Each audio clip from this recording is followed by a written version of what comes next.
Halo Infinite is a prime example of a game that knows its fundamentals and uses that foundation to really make out a formula that reinforces a vision left behind by Halo's former developer, Bungie, as well as carve out something that is new and fresh to experience.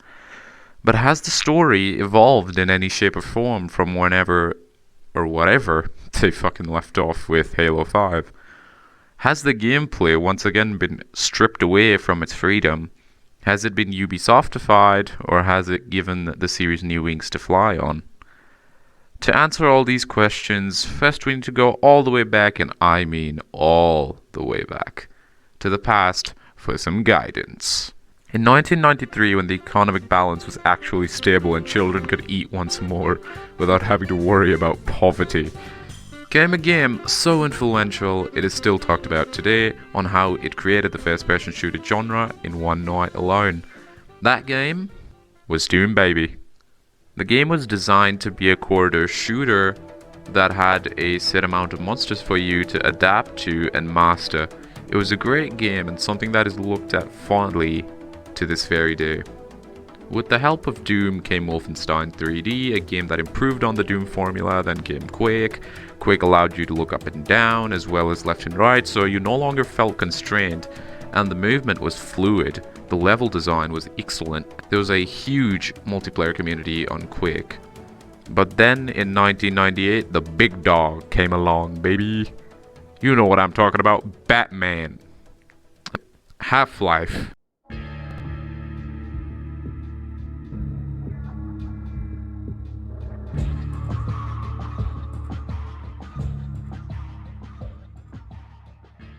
This game was setting the world on fire back then. Even the grandma that owned the candy store knew about Half-Life back then. Even your dog knew about Half-Life.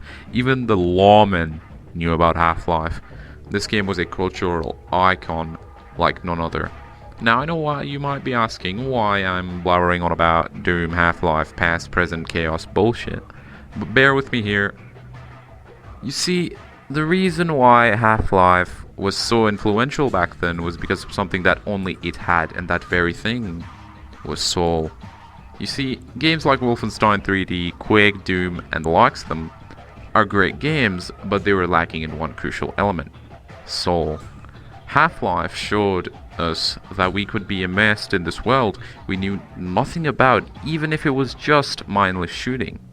It showed that you could create a brilliant story and get you immersed in it without having to sacrifice much of gameplay.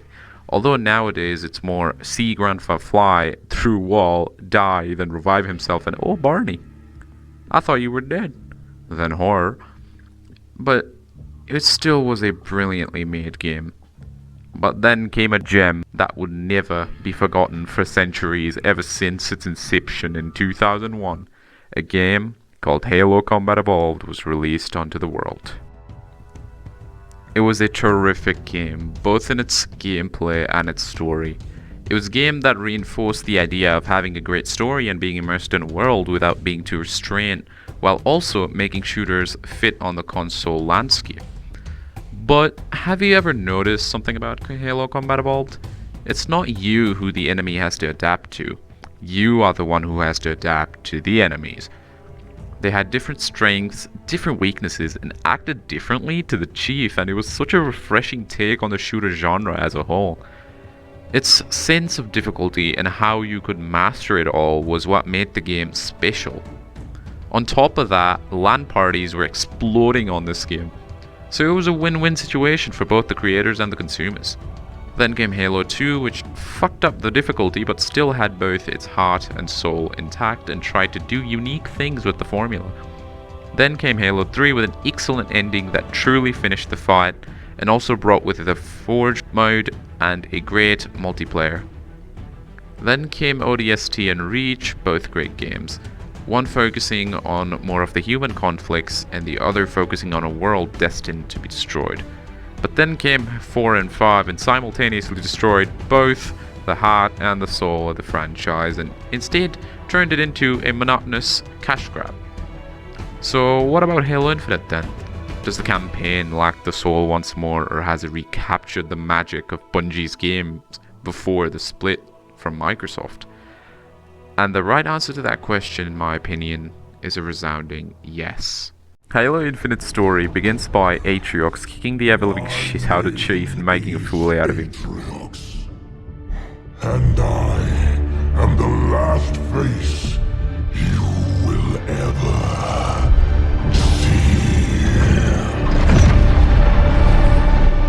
He then floats his spears for a very long time, and while he does this, a group of the Covenant called the Banished, aka deranged maniacs that left the Covenant ranks and made a little militia of their own, then they single-handedly wipe out the UNSC and reclaim the ring for themselves, aka Zeta Halo.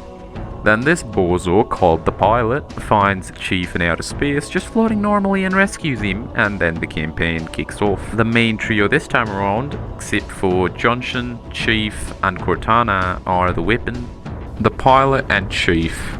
Let's begin with Chief. I fucking love everything about him. Everything that comes out of his mouth just feels like Chief, and No. Not then. Not again. We need to run. I need a weapon. Weapon. This is all I've got. It's enough. Wait, what are you gonna do? Improvise. unlike Halo 4 and 5 and how Chief would just talk a lot, which just made it feel awkward, here he sounds like he's getting older now, and he feels regret and guilt over the fact of him thinking it was his fault that the universe ended up like this, and Cortana became deranged. And it becomes a really good character hook for us to actually care about. The Pilot has been getting flack for being too annoying, but in my opinion, he has a very good reason to act that way. I mean, just think about it. You've been stuck on a planet for years, scavenging and surviving by sticks and stones, and suddenly a way to escape comes forth, and all you want is that and that very thing to get to see your family. It's totally understandable. And some of the most humble moments of the story happen between Chief and the Pilot, and they're a joy to watch. The Weapon, on the other hand, for me is a mixed bag. On one hand, her relationship with Chief that grows throughout the game is a delight to see, but some of her jokes don't land, and sometimes she can be a tad bit annoying, but there's something bigger that underlines the Pilot than the Weapon here. And the fact is that he just doesn't understand Chief. You look at a character like Johnson, man, he understood how Chief was fucking badass. Dear humanity, we regret being alien bastards. We regret coming to Earth. And we most definitely regret the Corps just blew up our raggedy-ass fleet! Hoorah!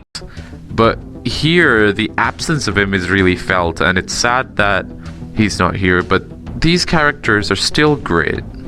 Now onto the villain, Ishram.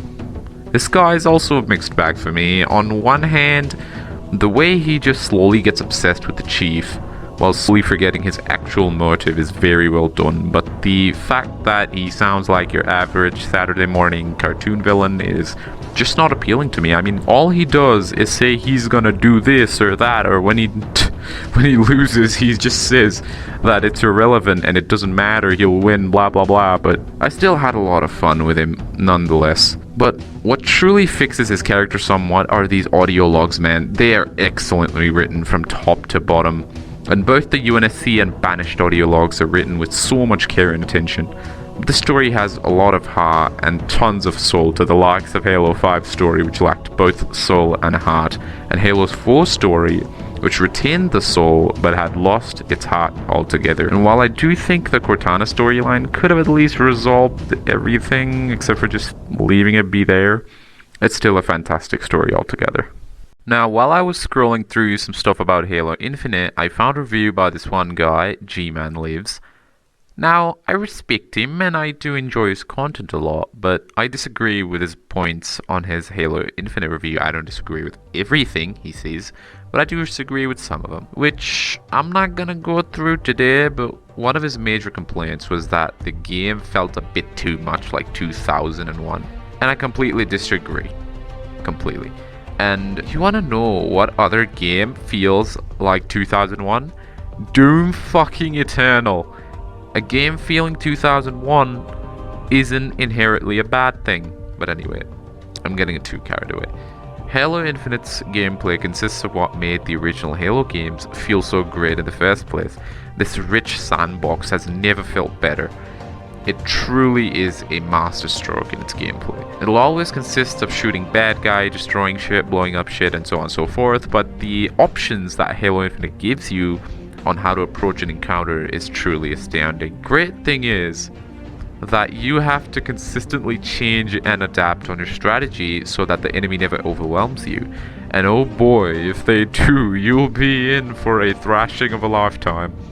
I played on Heroic because I saw that text on Legendary and I almost shot myself due to the PTSD from Halo 2, so I'll stick with Heroic, thanks. But the game never felt as if the enemies had an edge over me, or I couldn't do anything about it, or I would be killed instantly by something I couldn't even see, which is great news. And can I just say, I love the fact that you don't end up with the same gun every time after a mission or combat situation.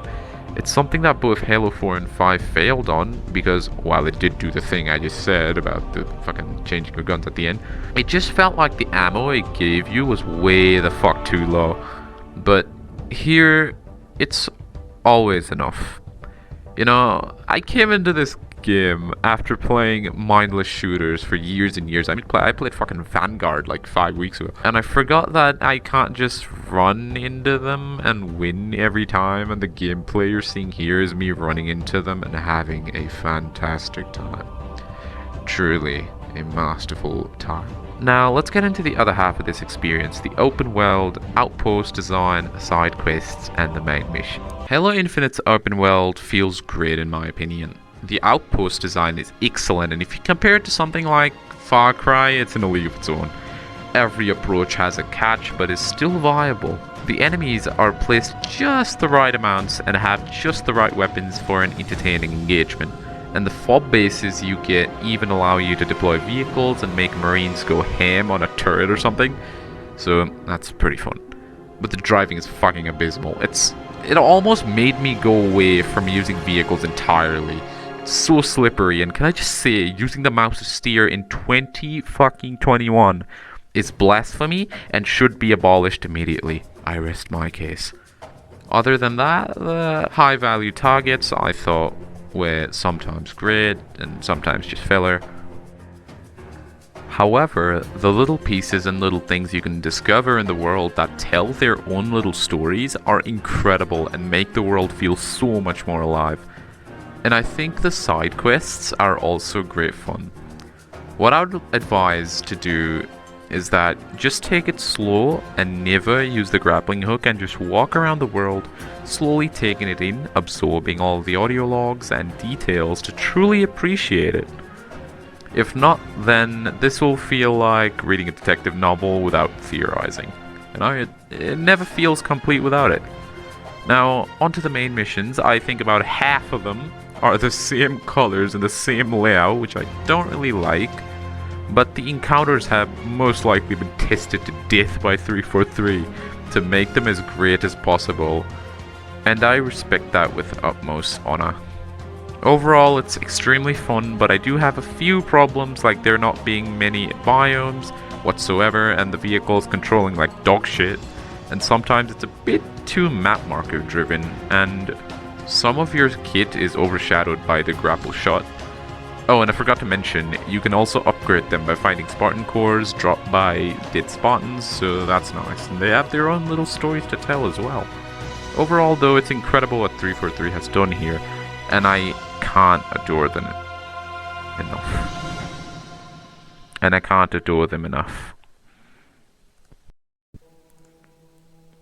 As for the sound and optimization, I think the sounds are incredible. From the echoes of Zeta Halo to the sheer amount of weapons you could carry on you. They're all meaty and fantastic, except for the shotgun, which in my opinion feels like it needs a bit more impact, but that's a small gripe for what a great sound design team has done here. As for music though, I think it's the best Halo soundtrack 343 has ever created. It follows the principle of using the same song but slowly evolving it through each game and nurturing it to make it sound the same, yet so much newer at the same time. I mean, just listen to these songs. They're incredible. This is what was missing from Halo 4 and 5, a soundtrack that sounded like no other game but uniquely Halo, and for that reason alone, whoever made the soundtrack deserves a round of applause. And you know how in the older Halo games the song kept building up, and as soon as the action hit it went fucking Donkey Kong levels of badass? That same thing happens here, and oh my fucking god, it feels like being on a cocaine binge. The methane just hits your goddamn brain and keeps you wanting for more. Such a masterful job on this.